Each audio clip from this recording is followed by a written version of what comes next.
I brought my childhood friend home to help him, but he destroyed my entire family and paid me with debt. This is a story of a young man who just graduated from the university, came home to help his sister's thriving business, and made one phone call to an old childhood friend. One simple act of kindness. And that single decision destroyed his entire family. His sister is dead. His mother is dead. His eldest sister is dead. And the man responsible. The friend he vouched for. The friend he begged his family to take in. The friend he called brother. This is the story of James, and how loyalty became his family's death sentence. Welcome back to NK's Tales. If you haven't already, please subscribe to my channel. Your support truly encourages me to continue sharing these powerful tales with you. Let me know in the comments where you're watching from. My name is James. I graduated from Imo State University in 2022 with my head held high and dreams bigger than Lagos itself. While I was away at school grinding through lectures and exams, burning the midnight oil studying for my degree, my sister Teresa was out here building an empire with her bare hands.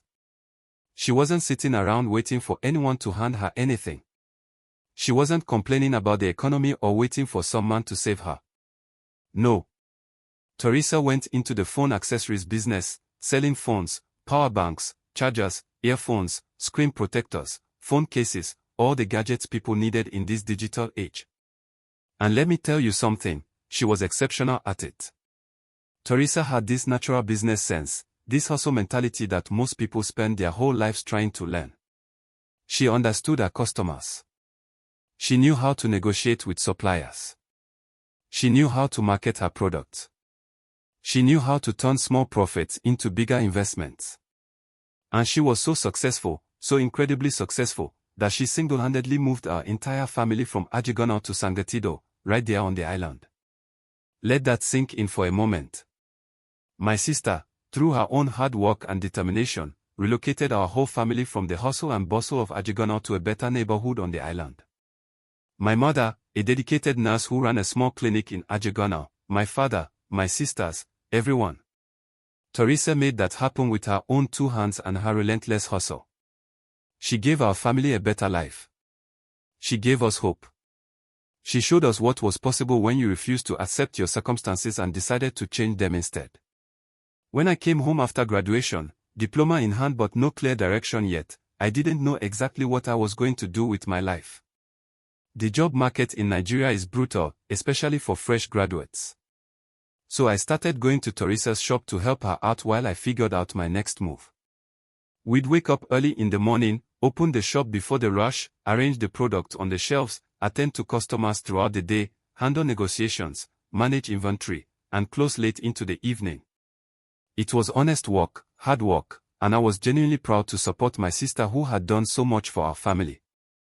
But one day while we were sorting through inventory in the back of the shop, checking stock levels and organizing new shipments, I started thinking about the old days back in Ajigono.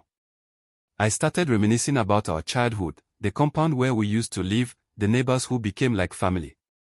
And I started thinking about my childhood friend, Shola. Shola and I grew up together in Ajigono from the time we were about 13 or 14 years old.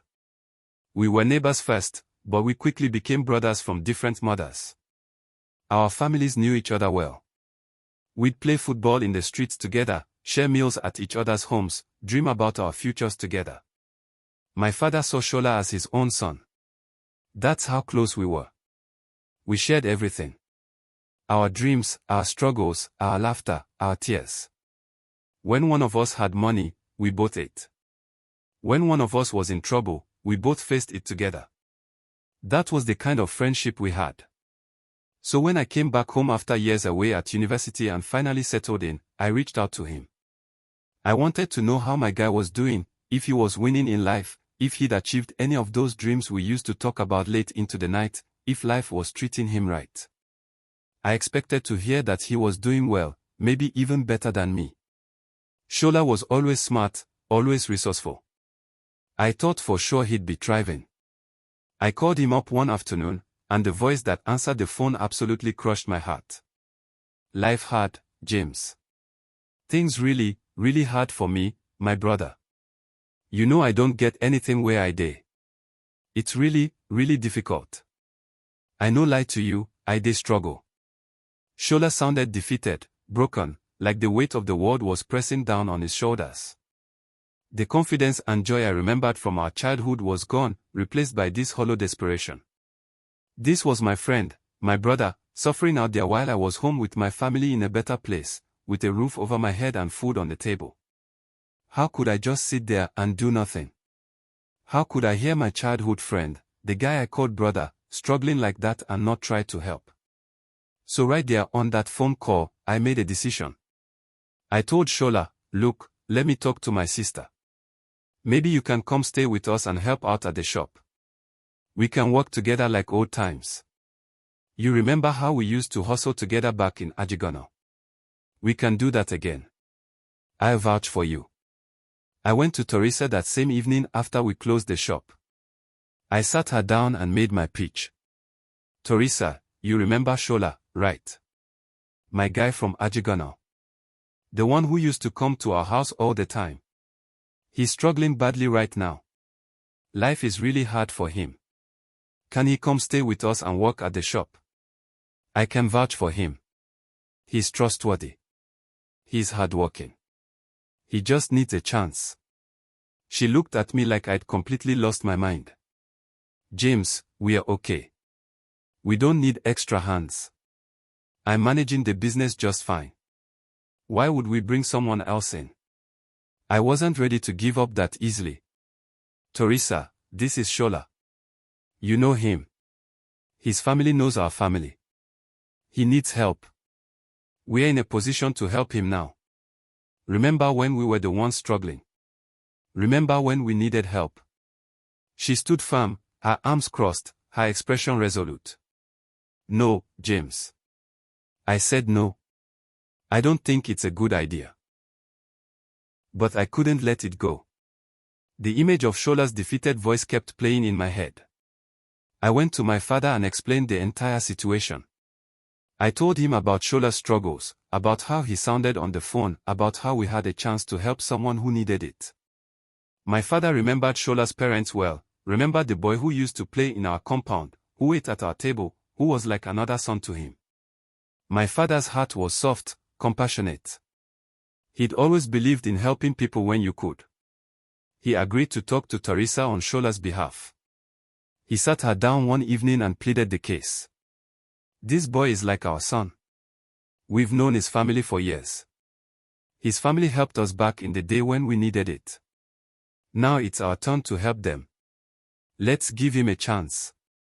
After days of persuasion, after my father and I both kept pushing, Teresa finally gave in with a heavy sigh. Fine. He can come. But he better work hard. He better not make me regret this. I don't want any drama or problems. Shola moved in with us shortly after, and he started going to the shop with me every single day. We worked side by side just like old times, laughing about memories from Ajigono, reminiscing about our childhood adventures, talking about the future we were going to build together. It felt good having my brother back in my life. It felt like everything was falling into place. Meanwhile, something I'd almost forgotten about was developing in the background. Back in October, just 2 months after I finished school and came home, I had applied for a job at international breweries in Ogun State. I applied and honestly forgot about it because jobs in Nigeria, you know how it goes. You apply to hundreds of places and hear back from maybe 2 or 3 if you're lucky. Then in late 2022, completely out of the blue, they called me. We'd like to offer you a position. I got the job. I couldn't believe it. My first real job out of university. I was leaving Lagos, leaving the shop, leaving Shola to handle things with Teresa while I went to start my new life in Ogun State. The job was everything I'd hoped for and more. By January 2023, just a few months after starting, I was earning around 400,000 naira every month. 400,000 naira. For a fresh graduate in Nigeria, that was an absolute blessing. I was close to my boss, learning the industry fast, gaining valuable experience, and moving up in the company. Life was finally working out for me. Then one evening while I was relaxing in my apartment in Ogun State, I started thinking about my brother Shola still hustling at the shop in Lagos, still working for my sister, still in the same position I'd left him in. And I thought, why should I be the only one winning? Why should I be the only one moving up when I have the power to help my brother too? So I called him with an idea. Shola, guy, listen. I'm making good money here. Real money. And I'm tight with my boss. He trusts me. Let me put in a word for you. You can come to Ogun State, get a job here too at the brewery, and we can continue the hustle together like we always planned. We can both be winning instead of just me. Shola was excited, genuinely excited. Oh, James, you're a real one, my brother. You're a true friend. God bless you abundantly. Make it happen. Please, I'm begging you, make it happen.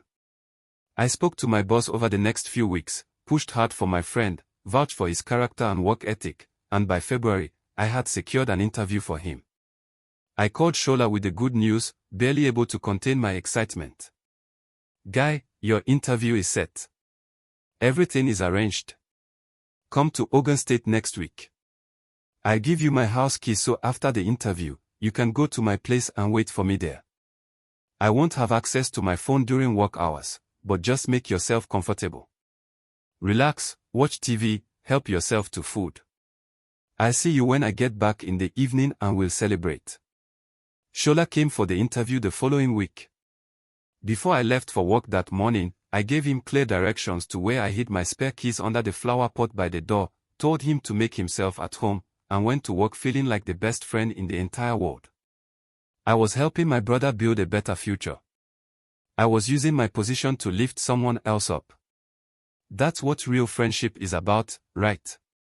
When I got home that evening, full of anticipation and ready to hear how the interview went, Shola wasn't there. The apartment was empty. I called him immediately. Guy, where you dey? Where are you? I thought you'd be here waiting. I had to rush back to Lagos, James. I got the job. Can you believe it? I actually got the job. I needed to tell Teresa in person so she can start looking for someone else to replace me at the shop. I didn't want to just disappear on her, you know. She's been good to me.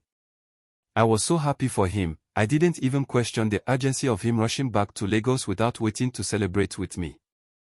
I didn't question why he couldn't just call Teresa instead of making the trip back immediately. That's my brother right there, moving up in life, being responsible and considerate. I wished him well and told him we'd link up soon when he officially relocated to Ogun State to start the job.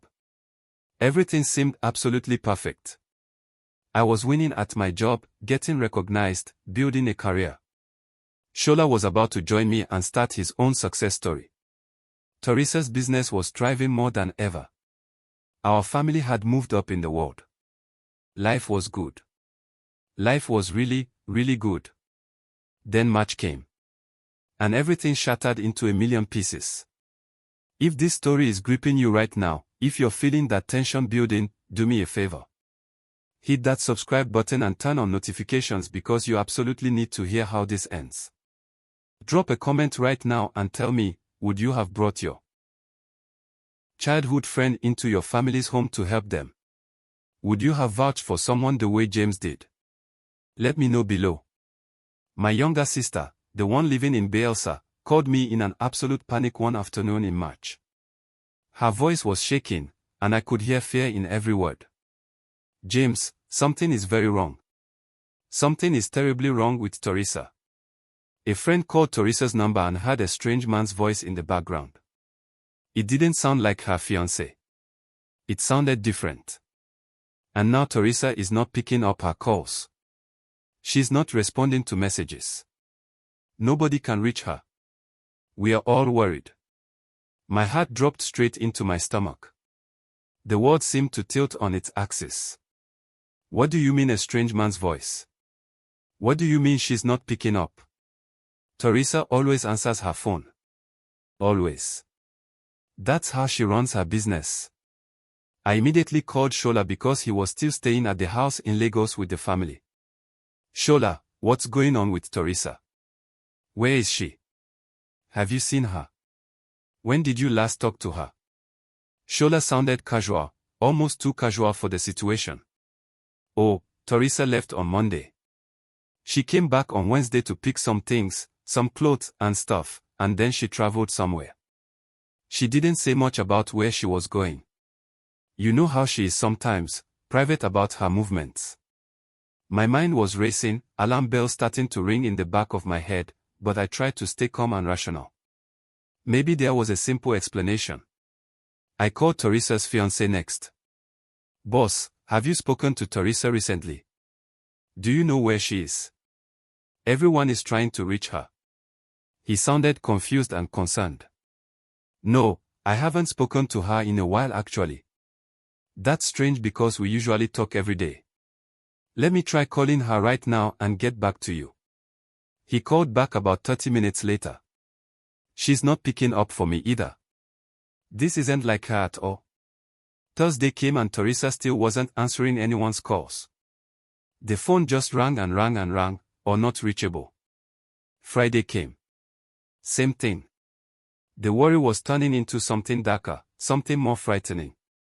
I called Shola again, my voice more urgent this time. Guy, this is serious now. This is not normal.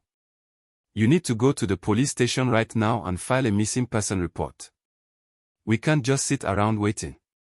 Shola hesitated, and that hesitation felt wrong. It felt off. James, I spoke to a lawyer friend of mine. He said only a relative can file a missing person report. I can't do it legally. It has to be family. I'm sorry, but my hands are tied. Something felt deeply wrong in my gut, but I didn't have time to sit there and argue about legal technicalities. Fine. I'm coming to Lagos myself right now to file the report. I traveled back to Lagos that same day, my mind spinning with worst-case scenarios I didn't even want to fully acknowledge. What if she'd been in an accident? What if she'd been kidnapped? What if something terrible had happened and we were wasting precious time? Before going to the police station, I made a decision. I stopped by the neighborhood where Teresa's shop was located and started asking questions to anyone who would listen. I spoke to the woman who sold provisions in the small store next door to Teresa's shop. I spoke to the man who ran the barbing salon across the street. I spoke to the security guard who worked in the area. I spoke to other shop owners, to customers who frequented the area, to anyone who might have seen my sister recently. And what they told me made my blood run cold.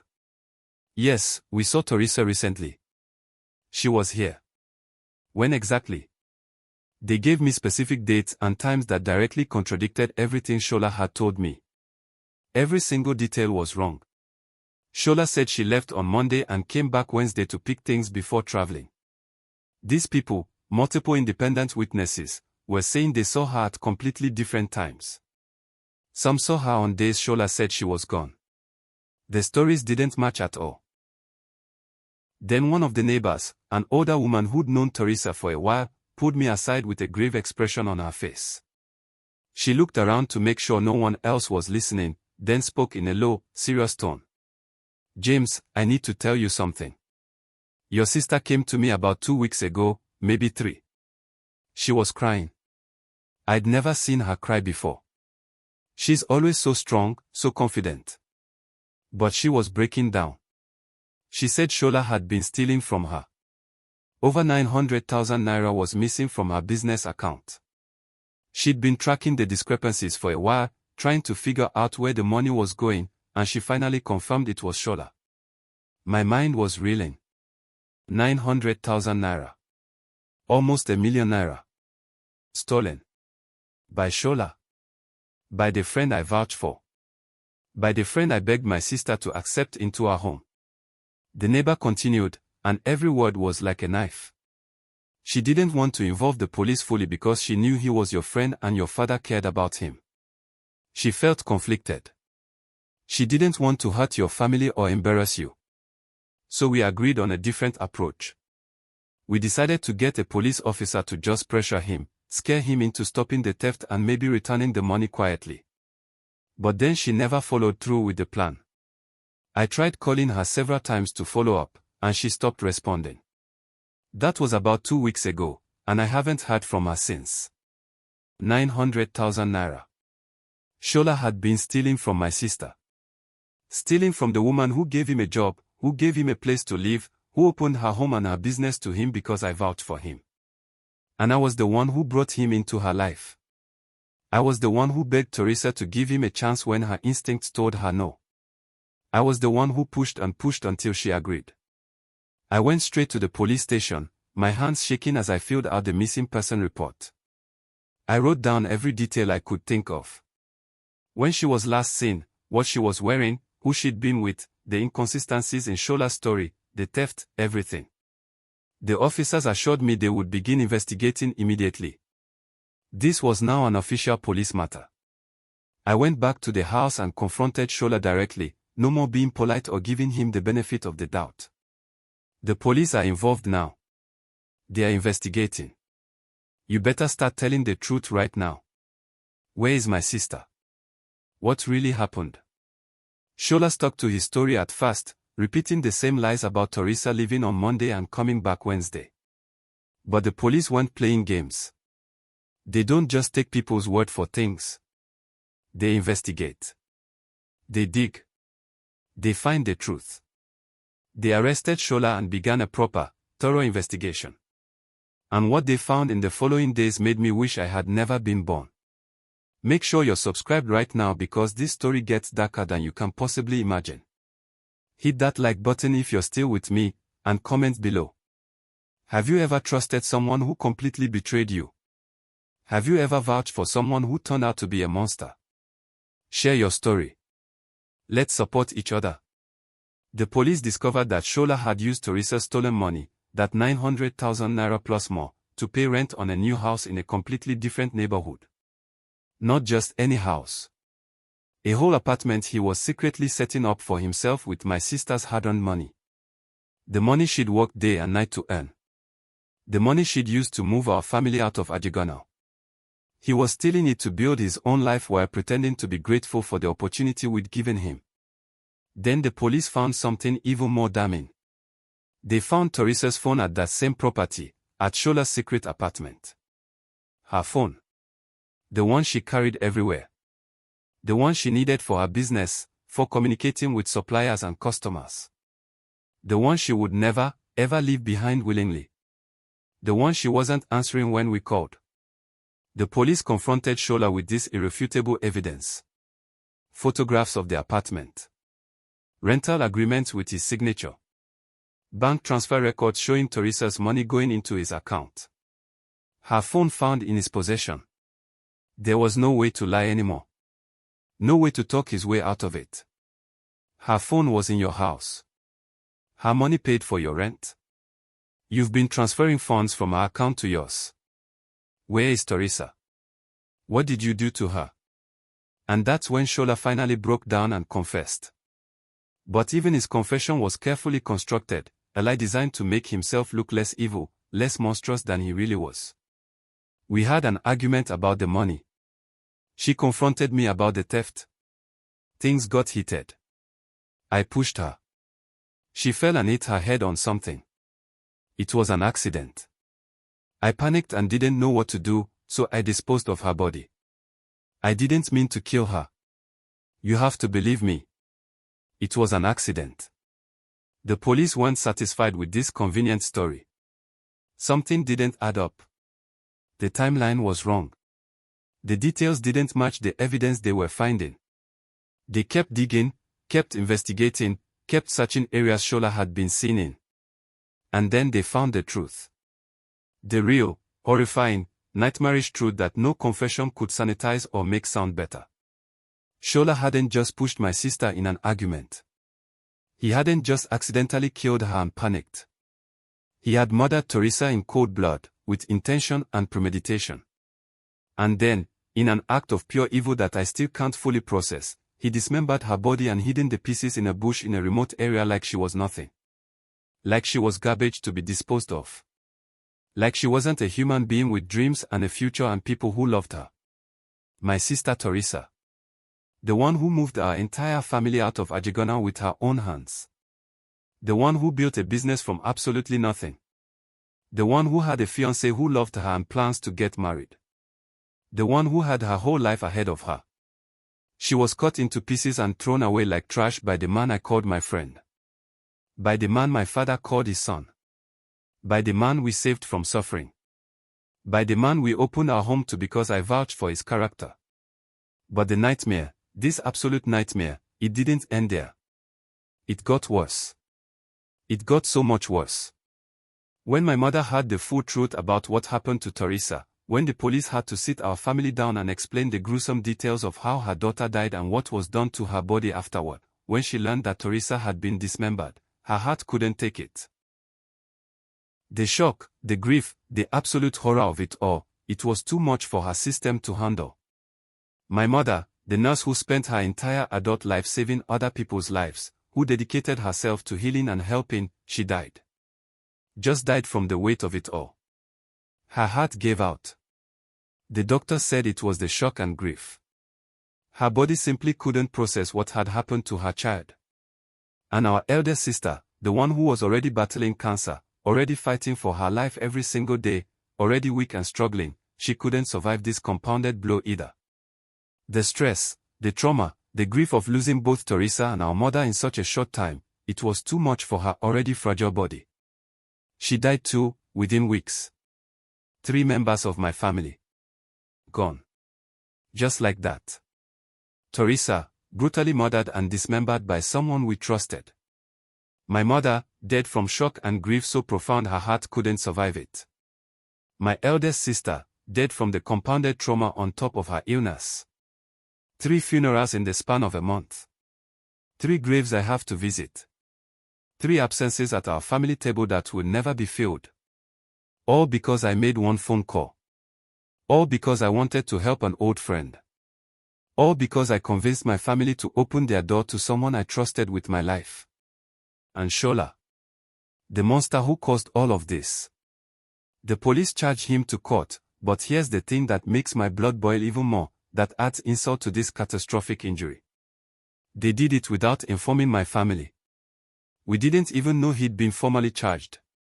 We didn't know there were court proceedings happening. We didn't know which court, which judge, which prosecutor was handling the case. Shola has been sitting in prison all this time, and we only found out recently, completely by accident, that he has a court hearing scheduled for November 12th. A hearing that could determine his fate, his sentence, whether he spends the rest of his life in prison or gets some reduced sentence. And my family almost missed it because nobody thought to inform us. Now we are mobilizing with everything we have. We are getting the best lawyers we can afford. We are gathering every piece of evidence, every witness statement, every document. We are making sure the full story is told in that courtroom in vivid, undeniable detail. We are ensuring that the judge, the jury, the prosecutors, everyone involved in that courtroom knows exactly what Shola did. Not just the murder. Not just the theft. But the dismemberment. The betrayal. The destruction of an entire family. The 3 deaths he's responsible for. We are making sure that Shola doesn't get some reduced sentence because of supposed good behavior or because he showed remorse. We are making sure he doesn't get released on some legal technicality or because the system failed. We are making sure he doesn't walk free in 10 years or 15 years or ever. We are fighting for justice for Teresa, for my mother, for my eldest sister, for every single day of peace and happiness that was stolen from us forever. I wake up every single morning, and the first thought that enters my head before anything else is this is my fault. I brought him into our home. I vouched for him when Teresa said no. I begged and pushed and convinced my father to plead our case until she finally gave in against her better judgment. She said no. Her instincts told her no. And I pushed until she agreed. And it killed her. It killed 3 people. My father looks at me differently now. Not with anger, not with blame exactly, but with this deep, unbearable sadness that somehow feels worse than anger would be. He knows I meant well. He knows I was trying to help a friend. He knows my intentions were pure. But that doesn't change the fact that 3 members of our family are dead because of a choice I made. Good intentions don't bring people back from the dead. People ask me all the time, People who know what happened, people who hear the story, they ask, how do you live with that?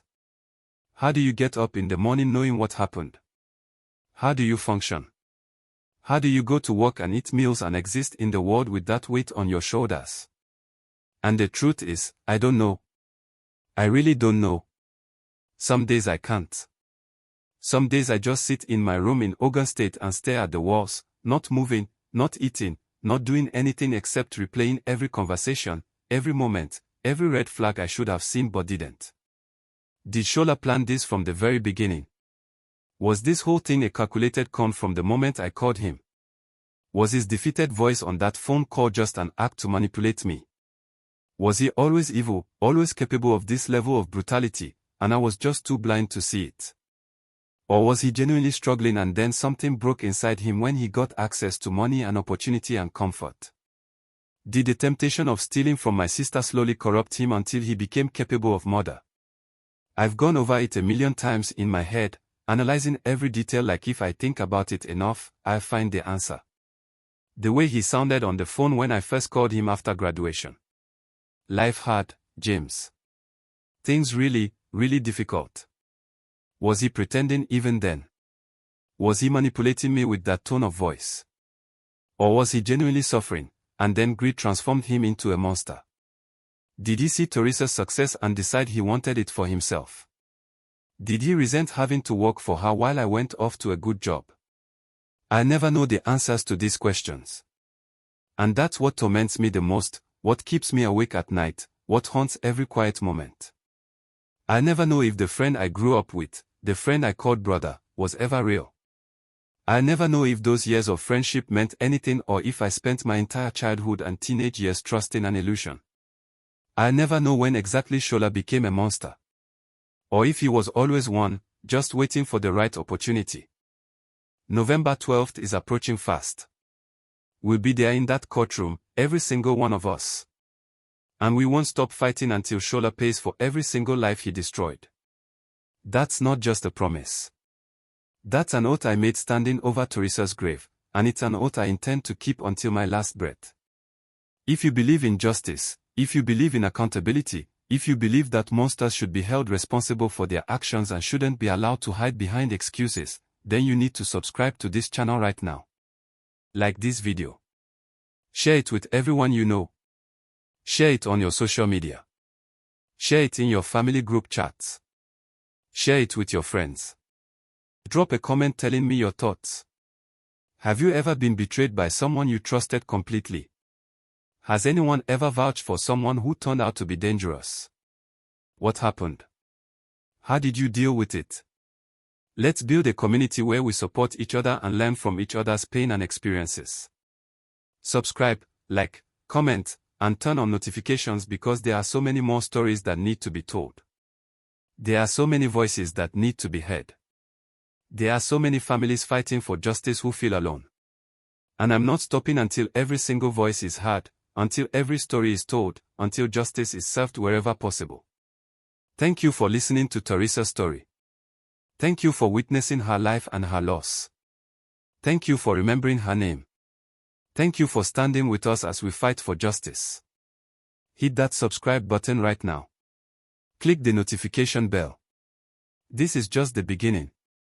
There are more stories to tell, more battles to fight, more voices to amplify. And I need you with me on this journey. Justice for Teresa. Justice for my mother. Justice for my eldest sister. That's what we are fighting for. And we won't stop until we get it.